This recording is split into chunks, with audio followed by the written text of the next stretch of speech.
그날은 평범한 하루였습니다. 고등학교 3학년 어구는 학원 수업을 마치고 귀가하던 길이었죠. 시계는 밤 9시를 가리키고 있었습니다. 인천의 한 학원가, 그날도 평소처럼 그는 학원 건물을 나섰고 아무런 예감도 없이 그저 하루를 마무리하러 걷고 있었을 뿐이었습니다. 그런데 조용하던 거리에 갑자기 소란스러운 고성이 들려왔습니다. 처음에는 멀리서 들려오는 일반적인 다툼 소리인 줄 알았습니다. 요즘은 부부싸움이든 연인 간 다툼이든 사람들이 큰 소리치는 일이 심심치 않게 벌어지니까요. 하지만 점점 가까워질수록 소리의 강도가 달라졌습니다. 야, 이 XX야, 가만 안 둬. 어구는 소리 나는 방향을 무심코 바라봤습니다. 그 순간 그는 결코 잊을 수 없는 광경을 목격합니다. 한 남성이 우통을 벗은 채 한 여성을 향해 손을 올리고 있었습니다. 정확히 말하면 이미 폭행이 진행 중이었죠. 여자는 얼굴을 감싸고 고개를 숙인 채 몸을 웅크리고 있었고, 남성은 눈에 핏발을 세우고 욕설을 내뱉으며 손찌검을 하고 있었습니다. 어구는 잠시 멈칫했습니다. 그 순간 눈이 마주쳤습니다. 남성의 시선이 어군을 향합니다. 술에 취한 듯 붉어진 얼굴, 흔들리는 동공, 그리고 갑자기 무섭게 일그러지는 표정. 뭘 봐, 이게 XX야. 다음 순간 남성은 어군을 향해 달려들었습니다. 아무런 이유도 아무런 전조도 없이 그저 눈이 마주쳤다는 이유로 어군은 제대로 반응할 틈도 없었습니다. 남성은 순식간에 어군의 머리채를 잡아 무릎으로 얼굴을 가격했습니다. 균형을 잃고 넘어진 어군의 몸 위로 남성의 발이 올라옵니다. 다시 한번 얼굴을 가슴을 밟습니다. 땅바닥에서 버둥거리는 어군은 정신을 차릴 수 없었습니다. 이 모든 일이 단 몇 초 사이에 벌어진 일이었습니다. 주변에 있던 한 시민은 뒤늦게 경찰에 신고하며 상황을 전했습니다. 남자가 여자를 때리길래 말렸더니 저한테도 달려들려 해서 도망쳤어요. 그런데 갑자기 그 학생을 보고 달려가더라고요. 진짜 아무 이유도 없이요. 그 남성은 단순한 폭행자가 아니었습니다. 경찰 조사에 따르면 그는 당일 밤 최소 6명의 시민을 무차별 폭행했습니다. 누구에게든 이유 없이 주먹을 날렸고 넘어뜨리고 짓밟았습니다.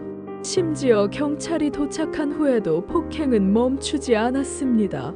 그는 경찰의 머리채를 잡고 욕설과 함께 저항했죠.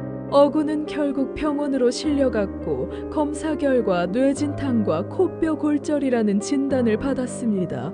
어릴 적 심장 질환으로 수술을 받은 이력까지 있었기에 상황은 더욱 심각했습니다. 의사들은 며칠간 경과를 지켜본 후 수술 일정을 잡았습니다. 그 일주일은 가족에게 있어 가장 길고 고통스러운 시간이었습니다. 그러나 어군이 겪은 가장 큰 상처는 몸이 아닌 마음에 남았습니다. 이후 그는 트라우마로 인해 외출을 꺼리게 되었고 밤에는 악몽을 꾸며 자주 깼습니다. 현재는 심리 상담을 정기적으로 받고 있는 상황입니다. 가해자는 술에 취한 상태였습니다. 조사 결과 그는 사건 당일 술을 마신 뒤 아내와 다투다 폭행을 저질렀고 이후 주변인들에게도 무차별 폭력을 행사했습니다. 구속 후 그는 경찰을 통해 어군 측에 합의 의사를 전달했습니다. 하지만 어군의 부모는 단호했습니다. 우린 절대 합의할 생각 없습니다. 우리 아이가 겪은 공포와 고통은 돈으로 해결할 수 있는 게 아닙니다. 어군의 어머니는 당시를 회상하며 울먹였습니다. 처음 전화 받고 병원에 갔을 때 아들이 피투성이가 돼서 누워있는 걸 보고 제정신이 아니었어요. 숨을 제대로 쉬는지 눈을 감은 채로 괜찮다고 속삭이는 모습이 지금도 생생합니다. 어군의 아버지는 말합니다. 그날 이후 우리 가족의 시간은 멈춘 것 같았습니다. TV를 보다가도 누가 소리만 지르면 아이가 움찔하고 현관문 여는 소리에도 놀라 도망치는 모습을 보면 가슴이 무너집니다. 이번 사건은 사회에 여러 가지 질문을 던집니다.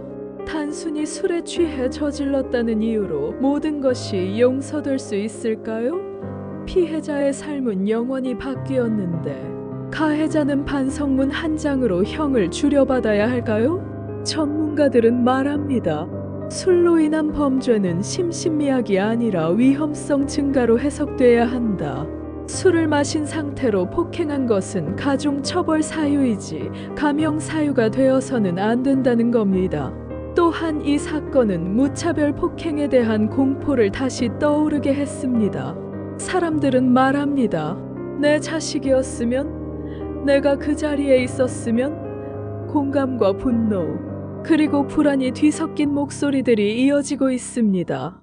결국 우리는 사회가 피해자를 보호할 수 있는 장치를 마련해야 한다는 사실을 잊지 말아야 합니다. 트라우마 치료 지원, 장기 상담 제공, 재판 과정에서의 보호 조치 등 제도적 보완이 필요합니다. 그리고 무엇보다 중요한 건 우리 모두가 이 사건을 남의 일로 넘기지 않는 것입니다. 길을 걷다가도 지하철을 타다가도 언제든 비슷한 상황은 벌어질 수 있습니다. 누구나 피해자가 될 수 있고 가해자를 마주할 수 있는 사회에 우리는 살고 있습니다. 다시는 이런 일이 반복되지 않도록 이 이야기를 기억해 주세요. 그날 고등학생 어구는 그저 귀가 중이었습니다. 단지 눈이 마주쳤다는 이유로 인생이 바뀌었습니다. 그리고 우리는 묻습니다. 그게 정말 이유가 될 수 있을까요?